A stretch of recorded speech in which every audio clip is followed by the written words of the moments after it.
All right, so the next thing we want to take a look at. Yesterday we talked about how the United States transformed during that Industrial Revolution of the 1820s, 30s, and 40s. And the reason this is important is because as the United States was transforming during that industrial age, the North was embracing all of this while the South rejected it. And this is probably one of the biggest underlying messages that we want to strive to emphasize on this chapter of the Antebellum period in America. Antebellum is a Latin term that literally means before war. So when you hear them refer to the antebellum era in American history, we're talking about the period before the American Civil War. And so as we're discussing this antebellum era, we want to focus on the fact that it's during this period of time that the United States becomes regionally divided between the North and the South. As the North is embracing all of this change of the Industrial Revolution, they're becoming considerably more diverse and they're becoming considerably more modern. Meanwhile, most of this technological change is bypassing the South. They are not experiencing all these changes. Southerners are starting to embrace a much more traditional society set in a lot of the ways that they'd always used in the past.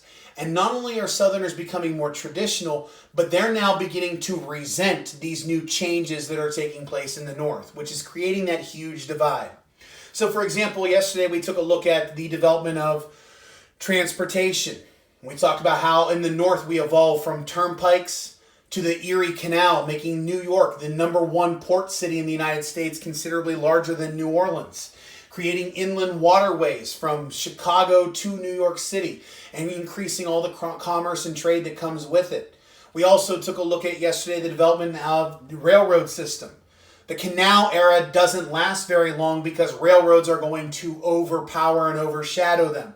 Railroads were faster, they were easier to put together, they enabled entrepreneurs to have opportunities to create massive businesses that interconnected towns all across the United States, revolutionizing transportation and trade, creating economic opportunities for jobs across the country, and all of this took place in the North. The last thing we talked about yesterday was the development of the communication that coupled with those railroads.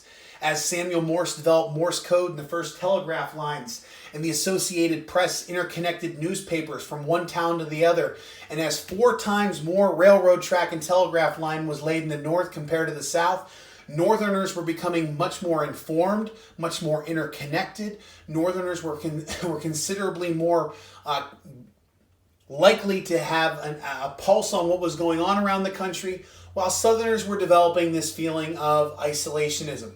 Southerners were not only rejecting everything that was going on in a lot of those northern territories, but Southerners are now feeling increasingly more isolated because they don't have the access to the railroads, they don't have access to the telegraph lines, you don't have access to the Associated Press and nearly as much information.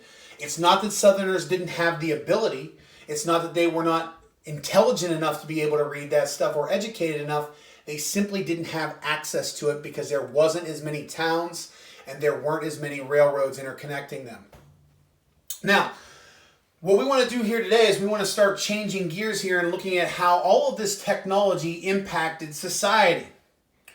As more people started moving in to get these jobs in the North, you see a much more diverse culture.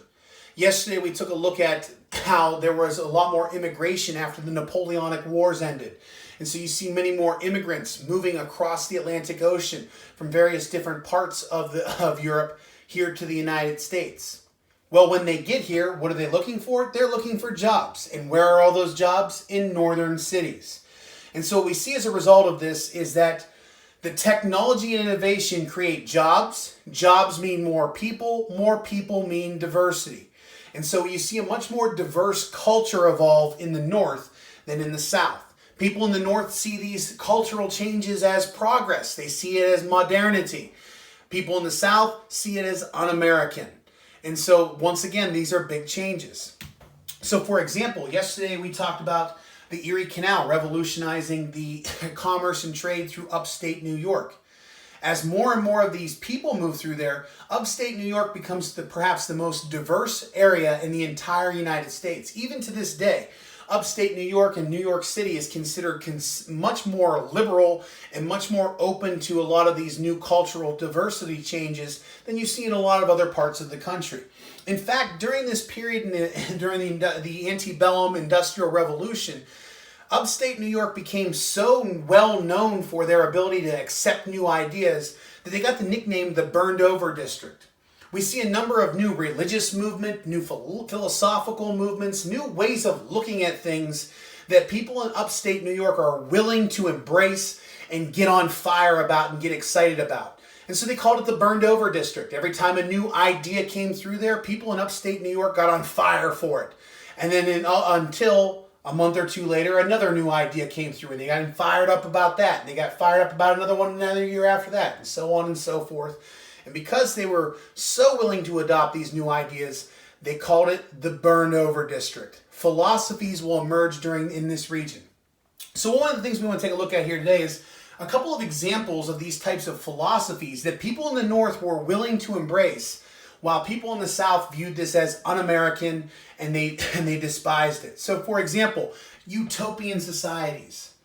This is the type of thing that you might see people today equate with like the 1960s and 70s hippie movements with the free love communes and communal living and that kind of stuff. What you saw from the 1960s and the 1970s from the hippies actually was a lot of ideas that they got from this period in American history. A lot of the philosophers that the hippies of the 1960s and the 70s were reading were people that were in movements during this period. So for example, when we look at Brook Farm, an experimental communal living in Massachusetts, where you see people sharing everything, sharing the chores, sharing the property. Nobody owned anything. Brook Farm, the community, owned everything. This is the type of stuff that you would see hippies embrace later in the 1960s and 70s. The Oneida community is another example of these types of utopian societies that they try to create with their new philosophies in upstate New York. In the Oneida community, marriage did not exist. Nobody was married to anybody. Everybody was married to everybody else. Everybody was somebody else's husband. Everybody was somebody else's wife. And children who were raised in the Oneida community did not know who their biological parents were because they were literally raised by the community. These are the types of philosophies that people were embracing in upstate New York, Massachusetts, Connecticut, places like this. Often what they found in a lot of these communities is that over time, they simply didn't work. So for example, in Brook Farm experiment, eventually the society found that human nature eventually takes over and greed becomes a serious problem. And always, even though everybody owned everything, there was always a small group of leadership that rose to the top and made the decisions for everybody else. And eventually the people of Brook Farm became so disenchanted with the whole experience that when Brook Farm burned down, they never even bothered rebuilding it. The most famous resident from Brook Farm was Nathaniel Hawthorne, the author of The Scarlet Letter. Many of you may remember that book from reading it in English. And while you read that book, it was a quaint story about Puritan life in the colonies here in Massachusetts and the Protestant ideal of living in the city on a hill and the problems that occur when sin starts to infect those types of societies and with Esther Prynne and all that kind of stuff. But the thing is, when you look at what was going on in the Scarlet Letter, Nathaniel Hawthorne intended that to actually be symbolic. And what he was really trying to get across with the Scarlet Letter is the dangers of what happens when you isolate yourself from society. And so it was supposed to reflect the fact that at that time, a lot of those utopian societies were not what they seemed. But perhaps no utopian society that was developed during this period of time had a more long-lasting impact or still exists to this day more than the Mormons. To this day, maybe you've heard of the Mormon culture, and that's because it's one of the few societies that were built during this period of time that actually survived. And the reason I bring up the Mormons here is because, one, it demonstrates something that you may be familiar with, but two, it demonstrates a lot of what was happening in that burned over district in upstate New York. The fact that these people in the North were willing to embrace these types of newer ideas. You see, the Mormon culture was developed by Joseph Smith in upstate New York, this burned over district. Joseph Smith was a failed entrepreneur. He was a businessman who hadn't really gone anywhere, and so he took advantage of the society in the times he was living in. Joseph Smith claimed that in a trip to the Catskill Mountains, he had come across an encounter with an angel of the Lord, Gabriel, and that Gabriel had enlightened him with a number of mysteries from the Bible that nobody else knew the answers to. And he showed Joseph Smith this lost tablet that he called the Book of Mormon. And this was initially supposed to be part of the Bible, but it was left out.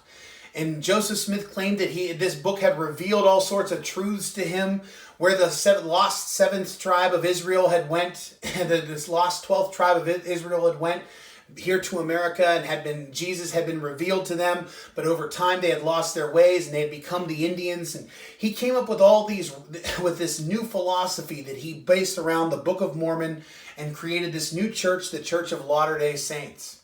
Joseph Smith claimed that by following this new way of life that Gabriel had given to him, they would find a way to heaven and a path by giving him all of their money and following a very strict set of guidelines that revolved around his new church. Now think about what Joseph Smith's doing here. He's taking a group of people who have been considerably more open-minded to new ideas, this burned over district, claiming that if they give him all of their possessions and they submit to his very militaristic lifestyle, they will be happy, they will be content, and they will go to heaven. And because of this culture of upstate New York, these people bought in on this. But the problem that Joseph Smith had was that this way of life could not be sustained for a very long period of time when being ridiculed by his neighbors. And the reason why the Mormon culture survived is because Joseph Smith removed them from upstate New York. As they encountered more and more pushback from their neighbors, they headed out into the frontier, they headed out west. And it wasn't long until eventually they ran into enough trouble out in the Illinois territory. Joseph Smith was eventually hanged by a group of dissidents out there, and it was Mormons under the leadership of Brigham Young that made their way through the deserts out in Utah and eventually settled in Salt Lake City, Utah. That's why to this day, the part of the United States where you see more Mormons than anywhere else is along the Salt Lake City area in Utah, because that's where the Mormons were able to eventually settle. And if you think about why that culture survived, it's because they were isolated out there away from the rest of the United States, so that burned over district couldn't allow them to move on to the next culture. But the Mormon culture is a very good example of how people in this part of the country, in the upstate New York and the Northeast, were willing to embrace these new ideas, new ideologies, and new philosophies. And this is the type of stuff that they were willing to move with, that in the South they simply viewed as un-American and non-traditional.